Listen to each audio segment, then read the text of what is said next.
Bienvenidos a la tertulia de educación universitaria de la Universidad Nacional Autónoma de México. Un servidor, Melchor Sánchez, les da la más cordial bienvenida. En esta ocasión vamos a platicar sobre un tema fascinante que es el edadismo y cuáles son sus principales implicaciones para nuestras instituciones educativas. Para ello contamos con tres invitadas. En primer lugar está la doctora María Montero López Lena. Ella es licenciada, maestra y doctora en psicología por la UNAM, con postdoctorado por la School of Social Ecology de la Universidad de California. Es profesora titular C de tiempo completo definitivo de la División de Posgrado de la Facultad de Psicología y sus líneas de investigación tienen que ver con el tema que estamos viendo y es la representante de la Facultad de Psicología ante el Seminario Universitario Interdisciplinario sobre Vejez y Envejecimiento. Bienvenida, María. Gracias por la invitación, Melchor. Esta iniciativa abre caminos. Gracias. Muy bien, gracias a ti. También nos acompaña Marisa Vivaldo Martínez. Ella es licenciada en Relaciones Internacionales por la Facultad de Ciencias Políticas y Sociales de la UNAM. Cuenta con estudios de doctorado en Ciencias de la Salud Colectiva por la Universidad Autónoma Metropolitana, en la Unidad Xochimilco, y es miembro del Seminario Universitario Interdisciplinario sobre Envejecimiento y Vejez de la UNAM. Es profesora de la Licenciatura en Desarrollo Comunitario para el Envejecimiento en el Campus 3 de Tlaxcala de la Facultad de Estudios Superiores Zaragoza. ¿Qué tal, Marisa? Muchas gracias por la invitación. Muy bien, y por último nos acompaña la Carolina Gómez Moreno. Ella es médica, es especialista en geriatría, egresada del Instituto Nacional de Ciencias Médicas y de la Nutrición Salvador Subirán. Actualmente trabaja como parte del equipo de urgencias geriátricas en el Departamento de Atención Institucional Continua y Urgencias del mismo instituto. ¿Qué tal? Muchísimas gracias a todos. Muchas gracias por esta invitación. Muy bien. Pues no les tengo que decir que una de las primeras cosas, si no es que la primera, que vemos los seres humanos de otro ser humano con el que interactuamos, es la edad, por una serie de circunstancias que ustedes profundizarán. Y existe este concepto que no mucha gente conoce de edadismo, ageism en inglés. Entonces, pues les preguntaría primero, María, ¿a qué nos referimos con edadismo? ¿De dónde viene esto y qué implicaciones tiene para las universidades? Sí, mira, el edadismo formalmente, a partir del 2021, la Organización Mundial de la Salud lo definió como los estereotipos, los prejuicios y la discriminación contra personas autoinfligido por razones de edad. Perdón. El edadismo realmente tiene varios aspectos para analizar, que vamos a discutirlos y describirlos en esta plática, pero basta decir que de inicio que tiene dimensiones, niveles de manifestación y formas de expresión. Por ejemplo, en las dimensiones tenemos los estereotipos, ¿no? Como psicóloga, yo les digo que los estereotipos están asociados a pensamientos, prejuicios, que son los sentimientos, cómo nos despierta una persona de edad estos prejuicios, y la discriminación, que son los comportamientos de rechazo.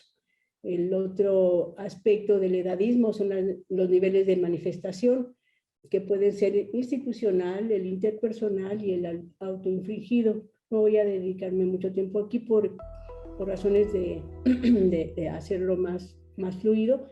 Y finalmente las formas de expresión, que puede ser explícito o implícito. Y en esta dinámica pues tenemos muchos componentes, tanto contextuales como psicológicos y de desarrollo humano. Muy bien, muchas gracias, María. Marisa, ¿qué agregarías a lo que ya dijo María? Pues yo agregaría que este término ageism, fue construido inicialmente en 1969 por un científico llamado Robert Butler. Este científico, bueno, pues lo definió como todas las actitudes, acciones discriminatorias de rechazo, de tendencia a la marginación, temor, desagrado o negación, que llegan incluso a la agresión hacia las personas envejecidas y hacia la vejez. O sea, inicialmente Robert Butler acuña este término muy dirigido hacia la vejez y el envejecimiento. Sin embargo, a lo largo de estas décadas, pues se ha profundizado y pues ahora conocemos, estudiamos que el edadismo se expresa en las diferentes, tiene efectos en los diferentes grupos de edad. Hay grupos de edad que específicamente son más víctimas de este fenómeno, como es el caso de las infancias, el caso de las adolescencias y las vejeces. Son quienes realmente sufren cotidianamente pues estas actitudes de temor, de rechazo, que se manifiestan, como ya lo dijo María, en actitudes, en prácticas y en sentimientos. Entonces es un fenómeno que finalmente nos trastoca a todos y que vivimos o causamos todas las personas en los diferentes momentos de nuestro curso de vida. Muy bien, muchas gracias, Marisa. Carolina. Pues finalmente, como comentan el resto de las panelistas que estamos el día de hoy aquí, se trata de una cuestión que tiene múltiples componentes. Son actitudes, son cuestiones sentimentales y predisposición que tenemos desde etapas muy tempranas de nuestra vida y que finalmente se van generando reforzamientos a lo largo del tiempo y hacen que se perpetúen estas actitudes hacia alguna persona. Como bien comentan, es específicamente con respecto a la edad. Y como bien comentaba usted, doctor, o sea, de lo primero que nosotros preguntamos, por ejemplo, en medicina es nombre, edad. Es lo primerito. Y ya eso te centra, te pone ciertos límites en cuanto a lo que estás tratando de definir, cómo defines a esta persona, cómo encasillas a esta persona. Que es algo hasta cierto punto normal, digo, no me dejarán mentir, es algo que tendemos a hacer los humanos. Queremos clasificar a las otras personas, les queremos poner etiquetas. El problema es que al ser tan multidimensional y tener varios componentes, como ya bien lo comentaron, emocionales, de pensamiento y de actitudes, se vuelve algo muy difícil de sobrellevar y a veces incluso de identificar porque no nos damos cuenta de que lo tenemos. Entonces, globalmente son actitudes y acciones que están discriminando a alguien en función de su edad. Y no forzosamente tienen que ser adultos mayores. Sin embargo, históricamente, y como veremos más adelante, es en quien más se manifiesta, ya que están hasta cierto punto más vulnerables. Ok, entonces también a los jóvenes, hay edadismo hacia jóvenes, entiendo entonces. Definitivamente sí, sí existe. Ok, muy bien. Y es que si se combina el edadismo con las otras cosas que también batallamos mucho, como es el racismo, la cuestión del género, la cuestión del color de la piel, la complexión, el tener alguna discapacidad siempre es todo un reto. Pues María, tenemos todavía unos minutos. ¿Cómo comentaba Carolina que esto lo empezamos a vivir desde niños, ¿no? Porque el estereotipo que tenemos de las películas mexicanas de Sara García y de que los mexicanos queremos mucho a los viejitos y la danza de los viejitos, etcétera, etcétera, pero algo pasa, y ahorita ustedes a ver si tienen alguna estadística de esto en nuestro país, que el edadismo ocurre en todo el mundo, ¿no? Entonces, ¿de dónde se origina, María? ¿Algún comentario sobre este punto? Sí, mira, yo lo identificaría como básicamente a 3 niveles. Uno, implica del nivel macro al micro, ¿no? Aunque yo soy psicóloga. A nivel macro, el edadismo se funda en el sistema económico. Hay una preconización a las condiciones de juventud y sesgadamente consideran que la gente que tiene menos edad va a poder consumir más. Claramente este es un sesgo, porque la mercadotecnia genera necesidad. Y esto es un primer componente. El contexto contribuye. Un segundo nivel puede ser, y también se ha documentado, la estructura de socialización. A la hora, cuando nosotros nacemos, el contexto en el que vivimos, lo referiste muy bien, el abuelito, siempre el bonachón, aunque hay algunos personas cascarrabias, ¿no? Realmente es el estereotipo que se va alimentando y en un ánimo de infantilización casi también, es parte del edadismo, van poniendo roles o características a las personas mayores y también a las jóvenes, ¿no? Lo clásico de la adolescencia, que es la aborrecencia porque nadie nadie los comprende, y en realidad es, como yo digo, una ignorancia funcional de respetar a unos y conocer a otros, ¿no? Ese es el segundo nivel. Y el tercer nivel es más ontológico, más de ver cómo nosotros como seres humanos somos capaces de analizar nuestro contexto, nuestras influencias y tomar criterio para desarrollar un tipo de interacción constructiva con el otro, sea anciano o sea joven o sea niño. Entonces, estos tres componentes sí contribuyen a la generación de sesgos de percepción. En psicología social se dicen sesgos de percepción, ¿no? No es la realidad, pero nosotros la interpretamos así. Muy bien, María. Caro y Marisa, se nos termina el tiempo de este bloque, seguimos en el siguiente. Únicamente quisiera cerrar esto con, ¿sabían que en un informe del año 2021 de la Organización Mundial de la Salud y de la ONU sobre el edadismo, se calcula que 1 de cada 2 personas en el mundo tiene actitudes edadistas? Así es, esto empobrece la salud física y mental de las personas mayores, además de reducir su calidad de vida y cuesta cada año miles de millones de dólares a la sociedad. Un informe publicado por la Organización Mundial de la Salud, la Oficina del Alto Comisionado para Derechos Humanos, el Departamento de Asuntos Económicos y Sociales de las Naciones Unidas y el Fondo de Población de las Naciones Unidas, se pide actuar con urgencia para luchar contra el edadismo y realizar evaluaciones e informes sobre este problema con miras a revelarlo como lo que es, una sigilosa pero devastadora desgracia para la sociedad. ¿Sabías que una de las estrategias contra el edadismo es crear un movimiento para cambiar el discurso sobre la edad y el envejecimiento? Así es, todos podemos contribuir para afrontar y eliminar el edadismo.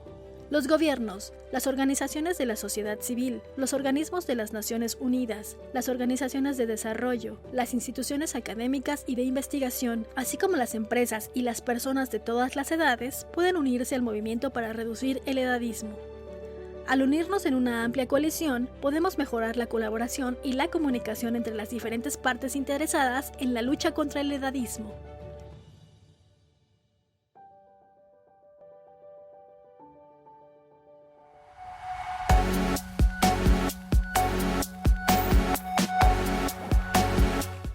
Estamos en la tertulia de educación universitaria del UNAM platicando sobre el tema del edadismo, esta categorización de las personas por edades que puede tener efectos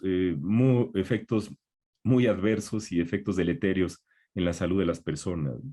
En la pandemia, sobre todo al principio, cuando teníamos los hospitales llenos, las unidades de terapia intensiva llenas, cuando empezaron las vacunas, hubo muchísima discusión sobre por qué les ponen primero las vacunas a las personas de más edad, que son los que ya tienen menos tiempo de vida, y hubo toda esta discusión terrible motivada por la limitación del acceso a los recursos, en este caso camas de hospital, ventiladores de terapia intensiva, tratamientos o vacunas. Pues Marisa, ¿cómo ves? ¿Cuáles son las implicaciones sociales y educativas de este fenómeno en las universidades y qué relevancia tiene para los docentes? Recordando que la UNAM, la edad promedio de los docentes anda, me parece que cerca de los 55 años. Así es, pues tocas un aspecto muy relevante y es el que tiene que ver con la pandemia. Me detengo un momento ahí. Detectamos que durante la pandemia surgieron lo que yo llamo las nuevas caras del edadismo y específicamente las nuevas caras del viejismo como forma específica de edadismo. Observamos sí un terrible, un franco deterioro de la imagen social de las personas envejecidas que generó ambientes de exclusión nunca antes vistos, o sea, en la historia reciente en el mundo. Por ejemplo, vimos campañas en redes sociales con el hashtag Boomer Removers, ¿no? Vimos esta situación tan violenta de letreros que decían en la entrada de los establecimientos, no se permite la entrada a personas mayores de 60 años, ni a niños o mujeres embarazadas. Son situaciones sumamente violentas porque aun cuando las estrategias de control y mitigación, bueno, tenían la intención de cuidar la salud, pues detonaron otro tipo de conductas que obviamente están fundamentadas en los enfoques, en el estudio del envejecimiento también, abonando a lo que comenta María, ¿no? O sea, pensando siempre el envejecimiento y la vejez como un sinónimo de enfermedad o de cercanía a la muerte. Entonces, estos enfoques pues parten justamente pues de estos espacios donde se genera conocimiento y las universidades pues son el espacio por excelencia de generación del conocimiento. Entonces, la pandemia sí nos obliga a replantearnos qué es lo que estamos mostrando a las y los estudiantes, qué tipo de investigación estamos haciendo respecto a la vejez y al envejecimiento y si realmente estamos logrando miradas interdisciplinarias y como ya lo había señalado también, interseccionales, porque el edadismo no es un tipo de discriminación que se dé solo de manera aislada, sino que justamente interseca con muchas otras formas de discriminación vinculadas a otras categorías como son el género, la condición de salud, la condición étnica, entre muchas otras. Muy bien, muchas gracias, Marisa. Pues Carolina, ¿cómo ves? Pues sí, definitivamente concuerdo con lo que comenta Marisa. Desde el punto de vista educativo, no hay como mucho publicado al respecto, pero simplemente nos debemos de dar la vuelta hacia nuestros entornos y ver los tipos de comentarios que se hacen cuando viene el profesor ya grande y es comentarios como de que, ay, es que está viejito, ya mejor que se jubile, es que es bien anticuado, o incluso cosas que se llaman viejismo positivo, que es como... Mira, a pesar de su edad, o sea, a pesar de que es un anciano, está muy actualizado y es muy moderno y cosas por el estilo. Entonces, realmente hay poco como objetivo estudiado en la literatura, incluso en el reporte reciente de la Organización Mundial de la Salud, lo comenta, o sea, que hay poca información al respecto, pero yo creo que es como esta publicación a tono de broma que se hacía, o sea, no necesitas probar que un paracaídas es mejor que no traer paracaídas, ¿no? O sea, sabes que existe, o sea, hay cosas que existen y a lo mejor lo que tendríamos que enfocarnos como cuestiones educativas es en generar conciencia, visibilidad del problema, porque sí existe, ¿no? O sea, muchas veces el problema es que las mismas personas conforme vamos envejeciendo, que es otra de los componentes de la autodiscriminación, el autoviejismo, de que decimos, pues es que sí, es que ya me toca esto porque soy adulto mayor, porque soy persona mayor. Entonces, es un poco ir jugando con todos los elementos. De hecho, de lo que comentaban, por ejemplo, en la pandemia, otro de los puntos que me parece importante, yo hice un estudio acerca de discriminación y de viejismo en Twitter y analizamos de forma cualitativa tweets en inglés y en español. Y efectivamente, como bien comenta Marisa, o sea, en el estudio que hicimos que fue en inglés, el 42% del contenido de los tweets que analizamos, que fueron alrededor de 300, era viejista y sí se utilizaba mucho esta frase como de boomer remover y se hacía una comparación con que era como the N-word, o sea, como la palabra N que se utiliza para discriminar a otros tipos de subgrupos de la población, ¿no? O sea, es tan fuerte y tan grave como el machismo o algún otro tipo de discriminación hacia un grupo en específico por sus características.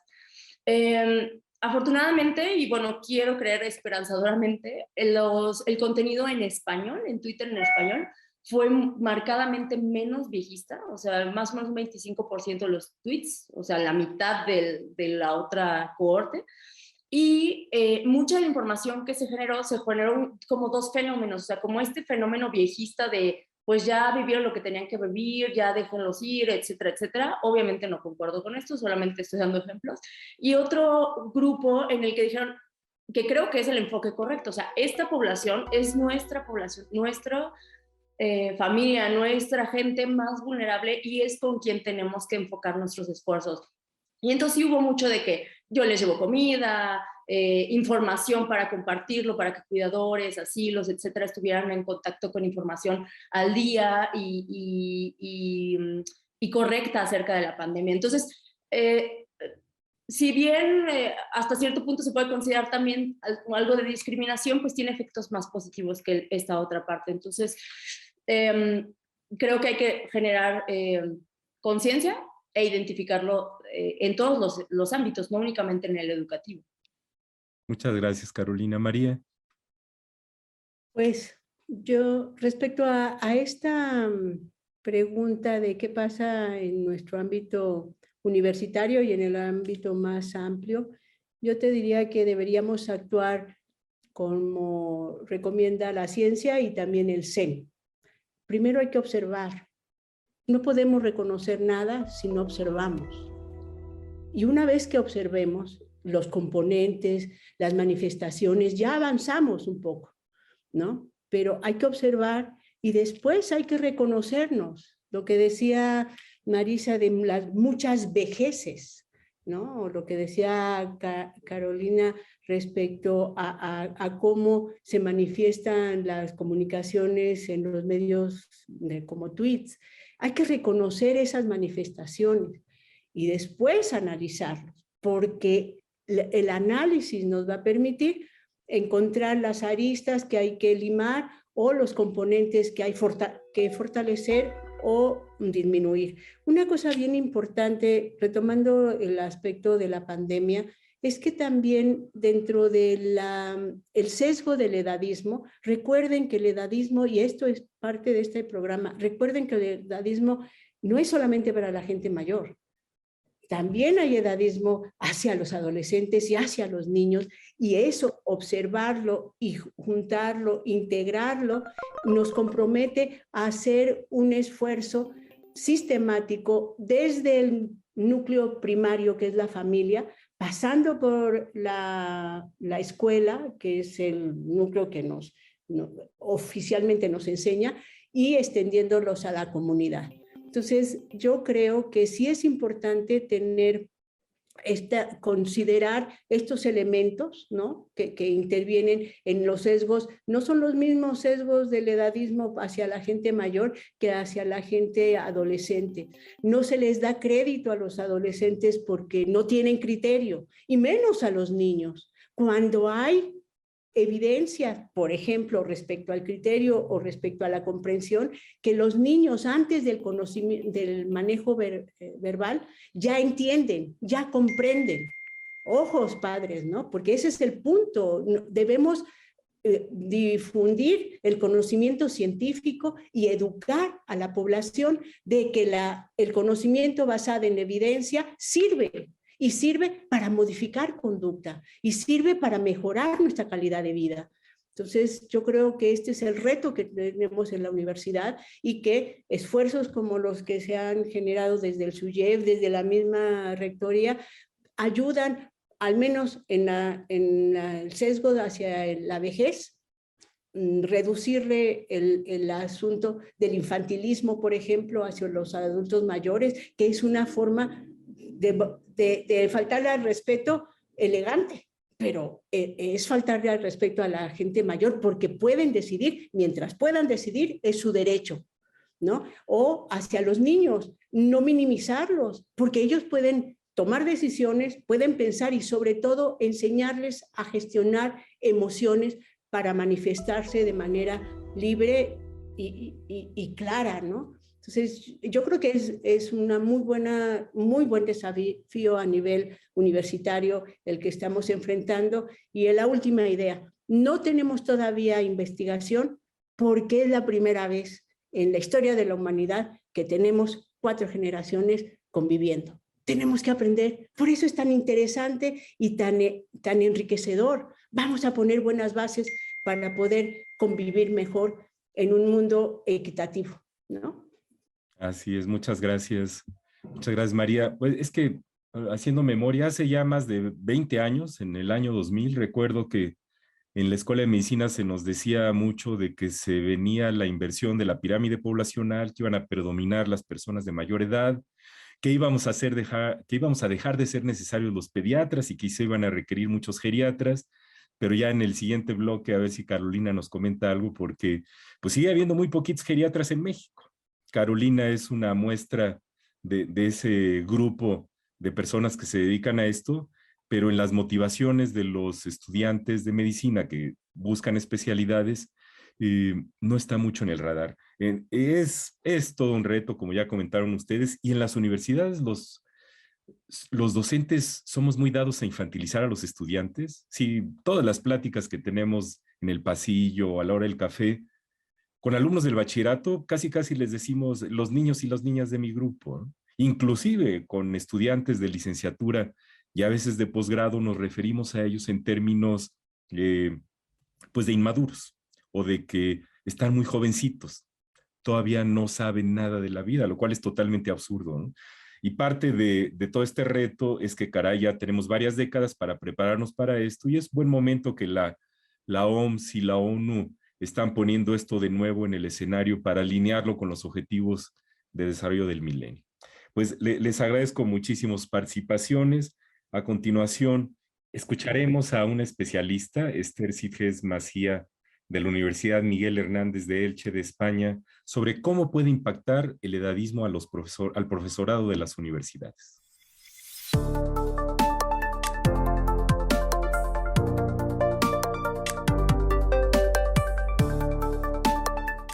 Claro, cuando hablamos en los profesores, yo creo que nos encontramos con dos situaciones. Por un lado, puede existir unas creencias irracionales, negativas con la edad con respecto a las personas mayores, ¿no? Que es un poco en el ámbito en el que yo trabajo, ¿no?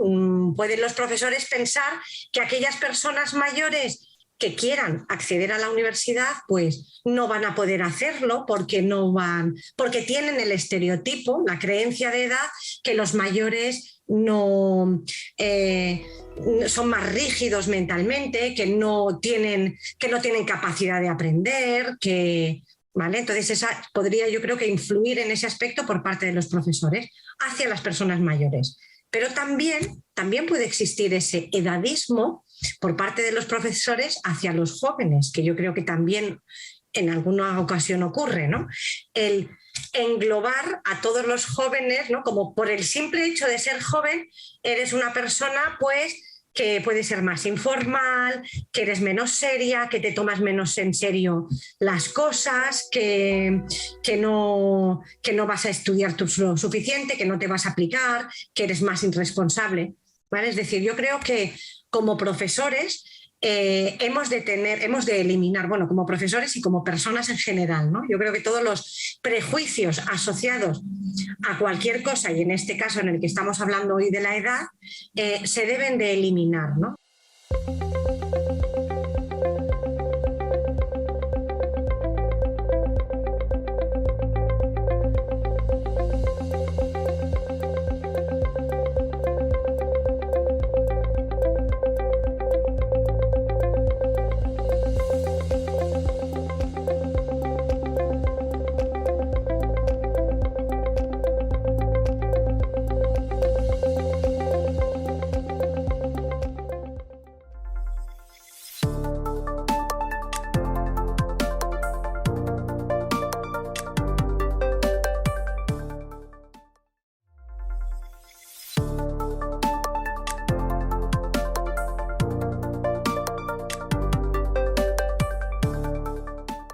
Estamos en la tertulia de educación universitaria de la UNAM platicando sobre el edadismo. Y es que algunas personas dicen, pero qué afán de estar clasificando y poniendo etiquetas a cosas que siempre han existido y hacernos más compleja la vida. Pues Si esto siempre ha existido, ¿por qué ahorita tenemos que ponerle nombre y considerarlo algo que tenemos que hacer? Porque mucha gente dice, es que al final del día la educación de todas estas cosas no se da en la universidad, sino en casa. Entonces, todo este reto que ya ustedes han explicado en los blogs anteriores, pues yo les preguntaría, Caro, ¿cuáles son los principales retos que enfrentan las universidades con respecto a esto y qué podemos hacer? Porque particularmente en medicina, donde formamos a los profesionales de la salud que van a atender a la población, hay un desdén relativo, le voy a dejar ahí, por estudiar esta especialidad comparado con otras.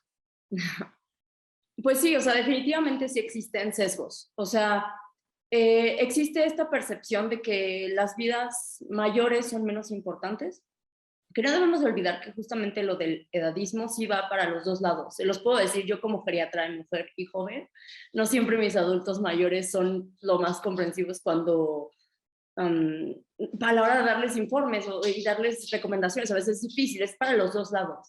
Pero aquí la cuestión, y yo creo que el principal reto es estar conscientes de que estos problemas existen.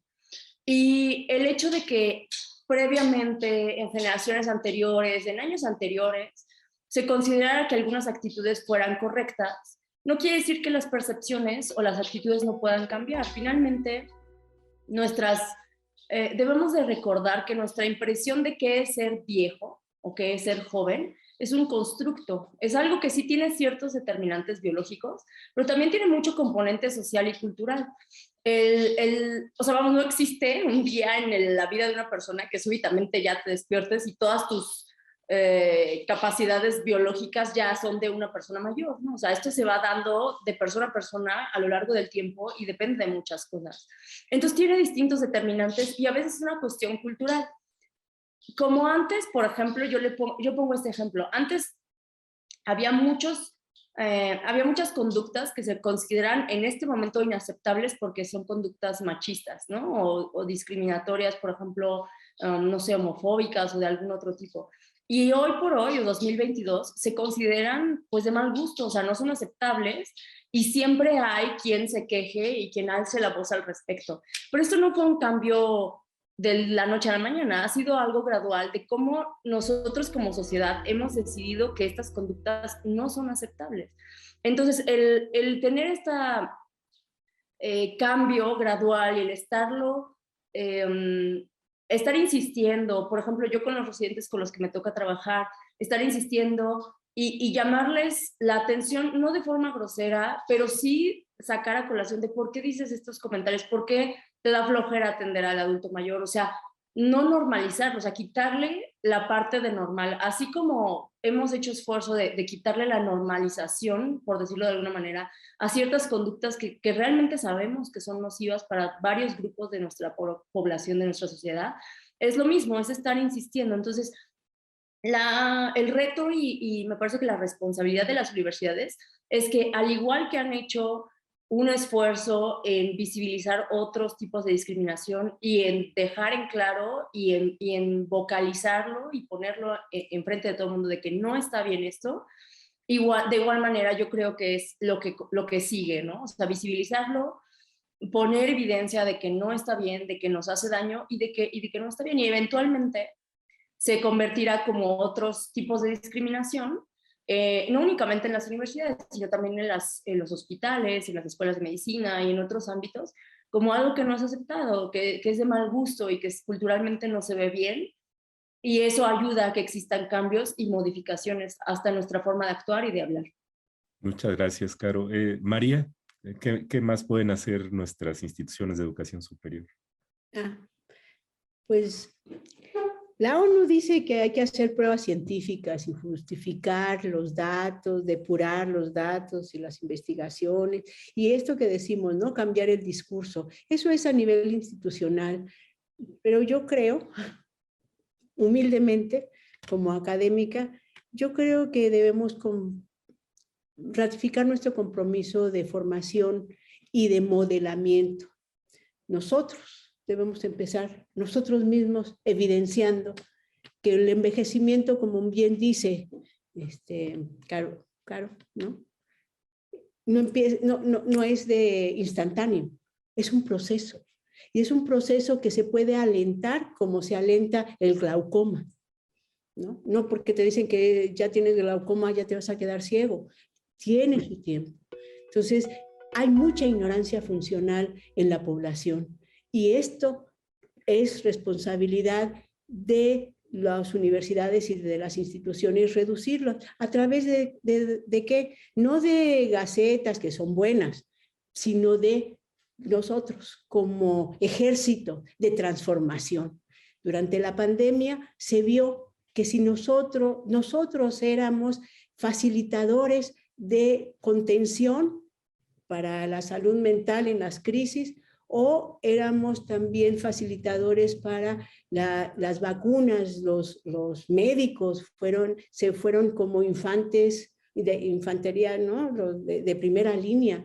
Si nosotros nos hacemos cargo de que somos modelos diarios de cómo envejecer constructivamente, es una forma de transformar el edadismo.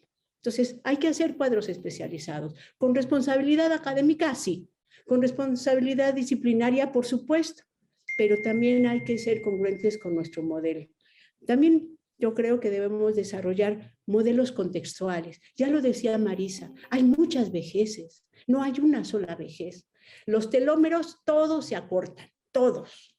Pero el contexto, la manifestación de ese acortamiento es diferente. No es lo mismo envejecer en Suecia que envejecer en la sierra de Songolica, ¿no? Aunque los telómeros se acorten igual en uno y otro lado. Entonces, necesitamos desarrollar modelos contextualizados. Se dice mucho más fácil de lo que se hace. Desarrollar un modelo quiere decir conocer la teoría, conocer el método, conocer la problemática y también tener creatividad para proponer nuevas formas de apreciar el fenómeno.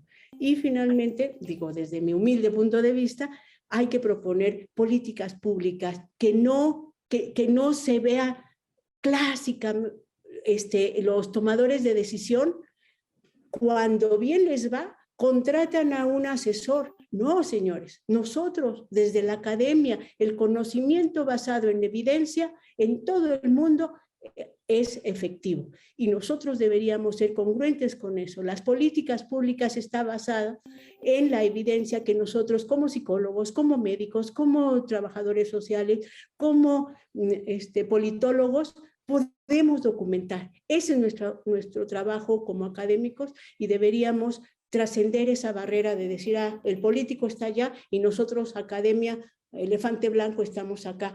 ¿Quién va a cruzar eso? ¿Quién va a cruzar ese gap? Nosotros porque dice la palabra, a quien sabe se le toma como justicia y nosotros sabemos las consecuencias. Debemos difundir el conocimiento. Este programa es uno de los mensajes. Estamos tratando de llegar a más gente. Esa gente que está viendo esta tele en vez de ver una novela muy respetable, ojalá que asimilen, ojalá que se preocupen y que hagan lazos, construyamos puentes de comunicación, acerquemos a la academia a los tomadores de decisiones, acerquemos a la academia a las comunidades y construyamos juntos conocimiento. Muchas gracias, María. Pues el reto sistémico es fuerte, Marisa. ¿Qué más podríamos hacer? En general tenemos una tendencia a pensar que el envejecimiento y la vejez tienen que ver, por ejemplo, digamos al interior del currículum, a temáticas vinculadas a salud y comportamiento. Y el envejecimiento tiene que ampliar su, digamos, forma parte o debe formar parte del currículum prácticamente de todas las carreras de nuestra universidad. Está relacionado con todas las carreras de nuestra universidad. Entonces, ahí tenemos que mirar, dar el paso a visiones interdisciplinarias para la construcción del currículum y luego buscar las reformas necesarias a nuestros planes y programas de estudio. En Facultad de Estudios Superiores Zaragoza, sabemos es una multidisciplinaria de la salud, pero nuestras carreras incluyen programas relacionados con el envejecimiento. hace algunos años se hizo la propuesta de la licenciatura en Desarrollo Comunitario para el Envejecimiento, que ya pues representa pues un importante avance para nuestra universidad al tratarse de una licenciatura que no está enfocada en la salud, o sea, en la salud en términos de cuestiones desde el paradigma biomédico, sino más bien está preparando y formando profesionales para trabajar en el diseño de lo que comenta María, en el diseño de programas, de acciones públicas, de políticas públicas, de trabajo comunitario, pensando otro tipo de desarrollo, no pensando a la vejez y al envejecimiento como aislados, sino pensándola desde el desarrollo de la comunidad. De cualquier manera, se sigue viviendo esta experiencia edadista y por eso el cambio tiene que ser, pienso yo, estructural, y nuestra universidad tiene todo el potencial para lograr. Muy bien, Marisa, muchísimas gracias. Pues el tema da para mucho, ¿no? Llegaremos a algunas conclusiones en el bloque final. Ahorita vamos a escuchar a un especialista, a Verónica Montes de Oca, investigadora nacional del SNI del CONACYT y del Instituto de Investigaciones Sociales, sobre cómo evitar y superar el edadismo en las universidades.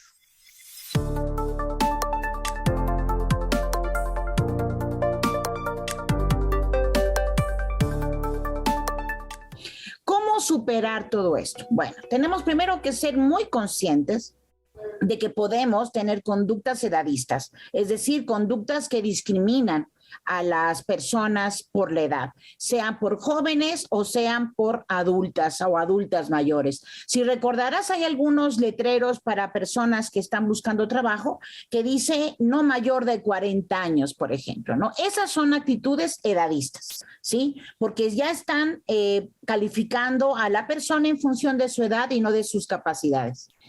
En las universidades se da una cuestión muy interesante porque las personas mayores, las personas académicas, profesores con mayor experiencia, que tienen un acervo intelectual, académico mucho mayor, ¿no? A veces también sufren discriminación por edad porque ya son personas que tienen una antigüedad importante en la universidad y entonces todas sus calificaciones y toda su calidad académica se le reduce a la edad. Lo que se está planteando a nivel internacional, que me parece un recurso muy importante, son tener proyectos intergeneracionales, donde haya una transferencia de conocimientos y de saberes entre generaciones. Obviamente, mientras más diversas sean los proyectos, y no nada más en cuestiones de edad, sino en cuestiones de género, y no nada más en cuestiones de género, sino de etnia, ¿sí? Entonces, mientras más diversos sean los proyectos universitarios, que debe de ser una constante, es muchísimo más fácil superar el edadismo, el sexismo y el racismo.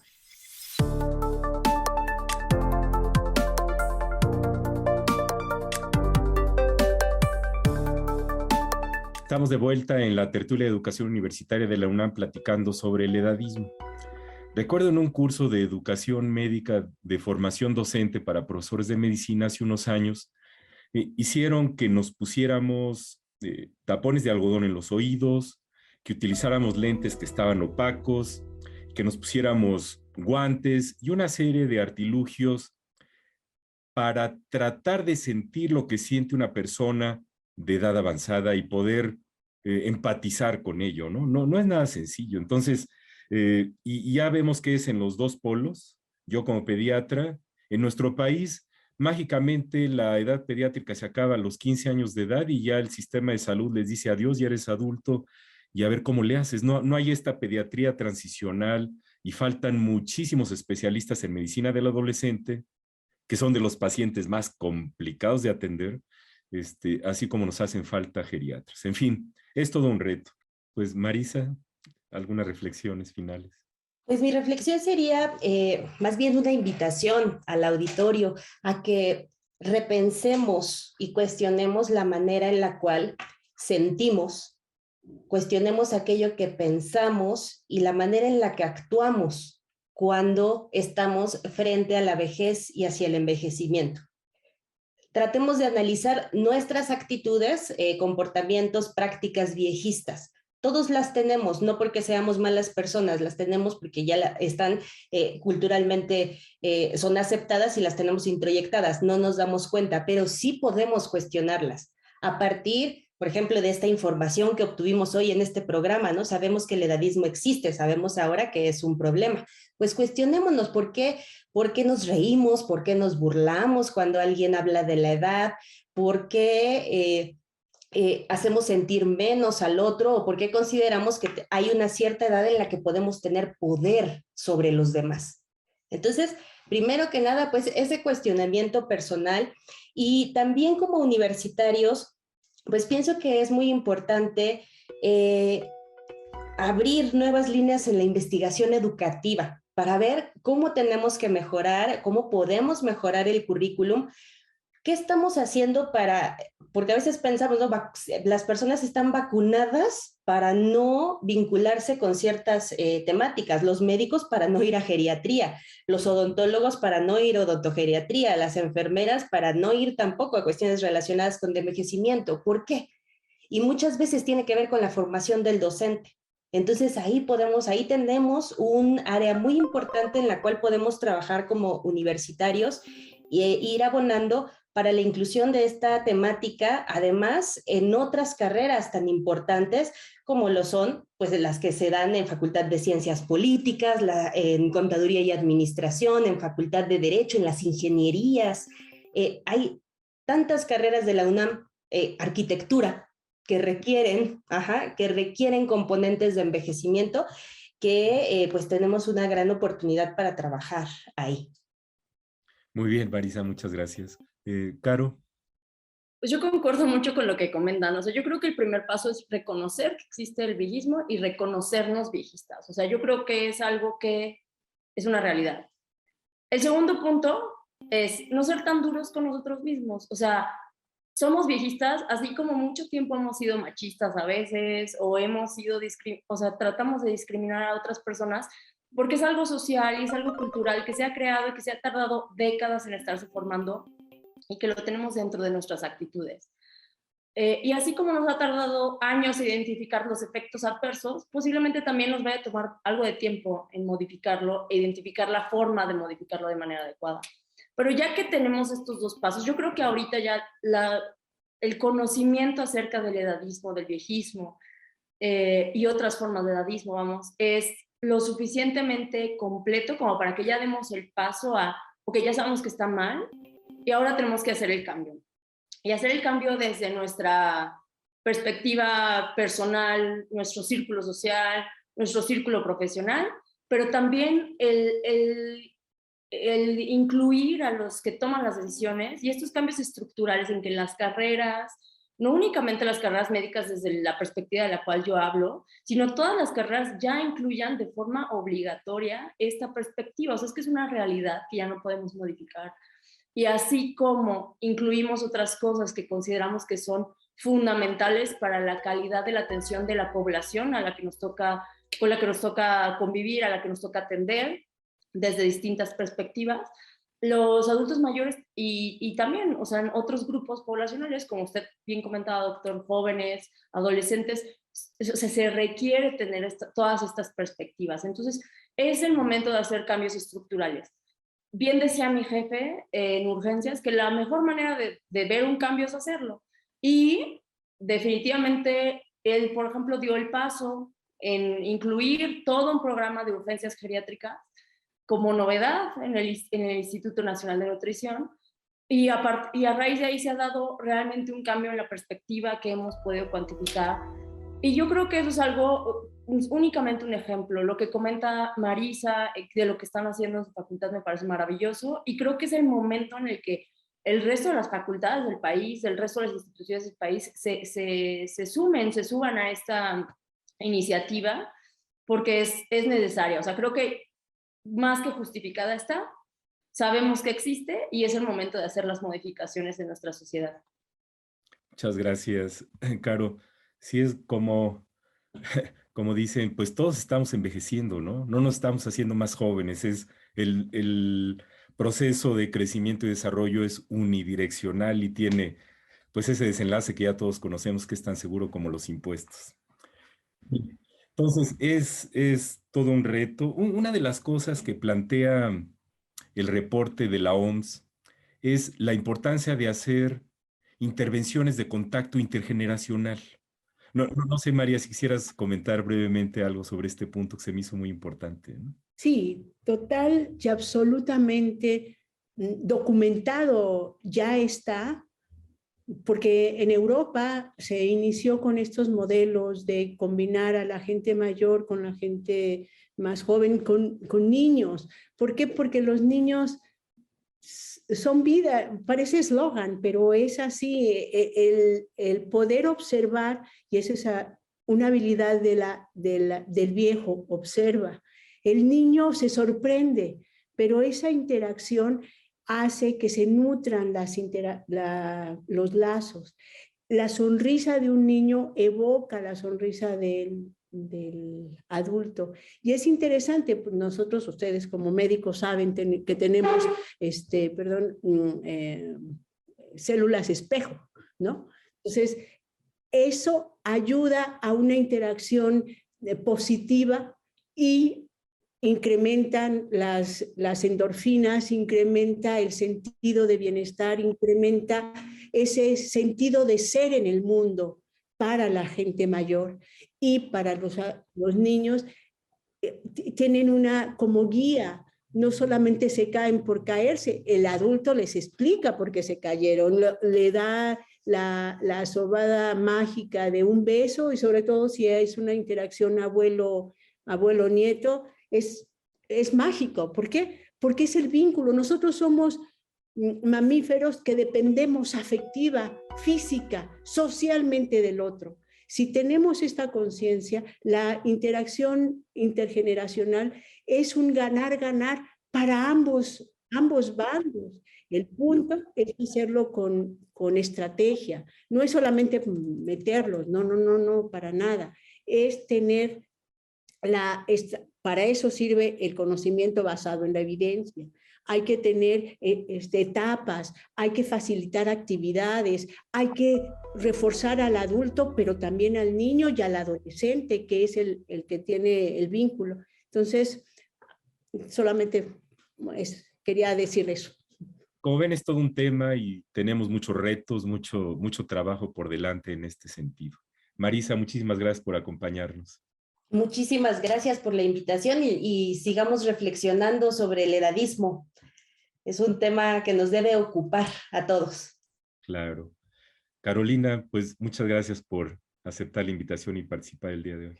Muchas gracias a ustedes y ojalá este evento, este programa sirva para que la gente conozca la problemática y a lo mejor ponernos en contacto, ¿no? O sea, las personas que estamos interesadas en esto, que hemos dedicado pues ya varios años de nuestra vida en estudiar esta parte y juntarnos con las personas que toman las decisiones para tratar de impulsar ciertos cambios. Ojalá y sea una oportunidad.